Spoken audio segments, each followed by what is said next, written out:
महादेव, जो व्यक्ति पथभ्रष्ट हो जाए, जैसे मदिरा के नशे में पड़ गया, कहीं जुए में पड़ गया, कहीं मांसाहार में पड़ गया, कहीं व्यसन में पड़ गया, कहीं गलत काम में अगर कोई जा रहा है, तो श्रंभेश्वर महादेव के नाम से काली तिल भगवान शिव को समर्पित करी जाती है। महाराज काली तिल को वापस उठाकर ले आते हैं। उसी काली तिल को जो मदिरा का नशा करने वाला होता है या जो गलत व्यसन में डूबा हुआ होता है, उसको वो सुबह के समय अगर नहीं खाता तो भोजन के साथ उसको दिया जाए। श्रंभेश्वर महादेव। एक बेलपत्री का भी बहुत अच्छा प्रयोग है श्रंभेश्वर महादेव का। मदिरा पीने वालों के लिए, मांसाहार, व्यसन में, जुए में, वेश्यावृत्ति में, पर नारी में, गलत जगह पर जो डूबे रहते हैं उनके लिए पहले की कथा में उसका वर्णन किया है बेलपत्री का। श्रंभेश्वर महादेव। एक बार सब बोलेंगे, कौन से महादेव? श्रंभेश्वर महादेव। फिर जम के बोल लो एक बार, श्रंभेश्वर महादेव। जब हमारे घर में क्रोध बढ़ता है या कोई गलत कार्य में जाने लगता है तो श्रंभेश्वर महादेव का हमें शरणागति लेना चाहिए। श्रंभेश्वर महादेव का पूजन करना चालू कर देना चाहिए। कई लोग कहते हैं महाराज जी ये श्रंभेश्वर महादेव का मंदिर कहाँ मिलेगा, हम कहाँ पूजन करने जाए? कहीं नहीं जाना, तुम्हारे घर के पास में जो शंकर जी का मंदिर है वहीं जाओ, उसी देवालय में, उसी मंदिर में जाओ। श्रंभेश्वर महादेव के नाम से जल चढ़ाना प्रारंभ करेंगे। वो जल जो गलत संगत में पड़ा हुआ है उसका आचमन कराना प्रारंभ करेंगे। अपने आप उसकी धीरे धीरे बुद्धि सुधरना प्रारंभ हो जाएगी। ऐसा श्रंभेश्वर महादेव का है।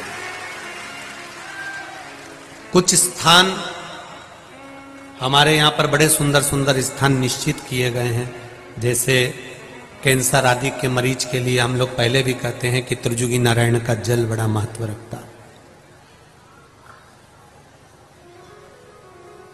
जिसका शरीर या जिसको एक पत्र आया है कि किसी को मिर्गी का झटका आना चालू हो गया था। अब पत्र ढूंढेंगे तो समय थोड़ा लग जाएगा। जिसने लिखा है उसके स्मरण में होगा। जिसने भी लिखा होगा कि बीमारी के चलते चलते फिर मिर्गी आना चालू हो गई।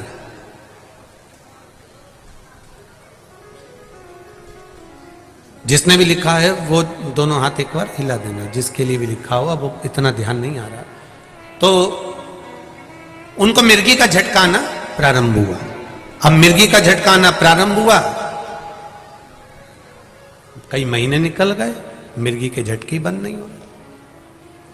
तब उन्होंने पत्र में लिखा है कि श्रंभेश्वर महादेव का आपने जो वर्णन करा था 31 बेलपत्र वाला, गुरुजी हमने वो 31 बेलपत्र वाला प्रयोग करना प्रारंभ करा।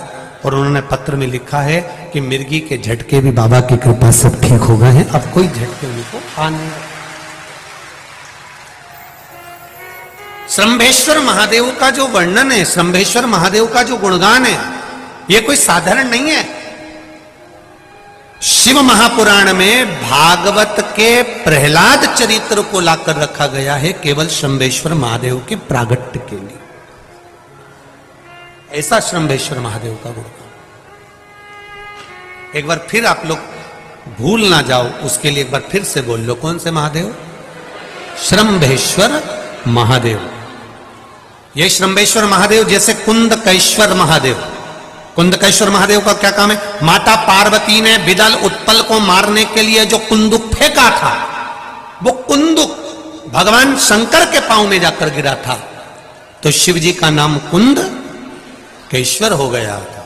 जब हमारे यहां कोई दवाई नहीं लगती शरीर में, कोई कैंसर जैसा रोग हो गया, किडनी लीवर का रोग हो गया या बीपी शुगर का रोग हो गया, शुगर लेवल में नहीं आ रही है, तो आप शंकर जी पे से जो बेलपत्र ला रहे हो कुंदकेश्वर महादेव के नाम से लाओ।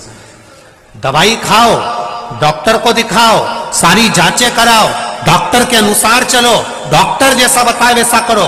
पर उस दवाई को भी शिव जी से कहकर कि बाबा कुंदकेश्वर महादेव का नाम लेकर उस दवाई को भी हम कुंदकेश्वर महादेव का प्रसाद समझकर पाना प्रारंभ करो, धीरे धीरे आराम लगना प्रारंभ होगा।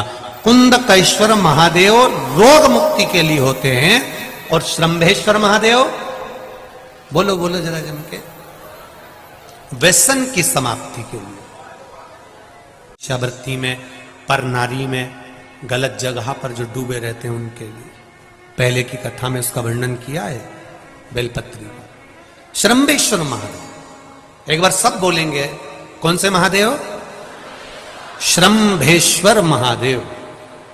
फिर जम के बोल लो एक बार, श्रंभेश्वर महादेव। जब हमारे घर में क्रोध बढ़ता है या कोई गलत कार्य में जाने लगता है तो श्रंभेश्वर महादेव का हमें शरणागति लेना चाहिए, श्रंभेश्वर महादेव का पूजन करना चालू कर देना चाहिए।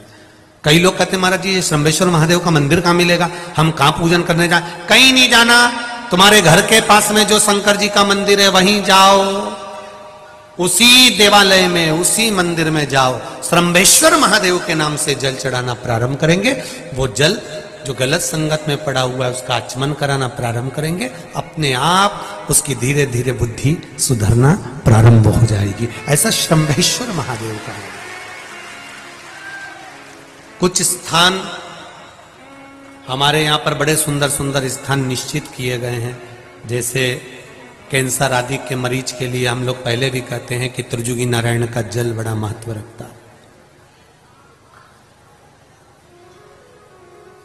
जिसका शरीर या जिसको एक पत्र आया है कि किसी को मिर्गी का झटका आना चालू हो गया था। अब पत्र ढूंढेंगे तो समय थोड़ा लग जाएगा, जिसने लिखा है उसके स्मरण में होगा, जिसने भी लिखा होगा कि बीमारी के चलते चलते फिर मिर्गी आना चालू हो गई।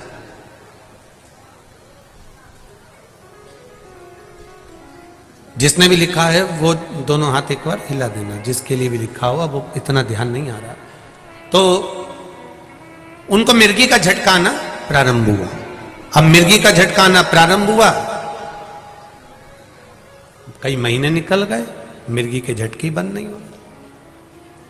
तब उन्होंने पत्र में लिखा है कि श्रंभेश्वर महादेव का आपने जो वर्णन करा था 31 बेलपत्र वाला, गुरुजी हमने वो 31 बेलपत्र वाला प्रयोग करना प्रारंभ करा और उन्होंने पत्र में लिखा है कि मिर्गी के झटके भी बाबा की कृपा से ठीक हो गए हैं, अब कोई झटके उनको आ नहीं रहा।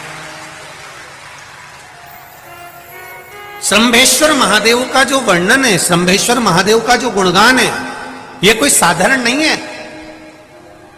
शिव महापुराण में भागवत के प्रहलाद चरित्र को लाकर रखा गया है केवल श्रंभेश्वर महादेव के प्रागट्य के लिए। ऐसा श्रंभेश्वर महादेव का गुणगान एक बार फिर आप लोग भूल ना जाओ, उसके लिए एक बार फिर से बोल लो, कौन से महादेव? श्रंभेश्वर महादेव।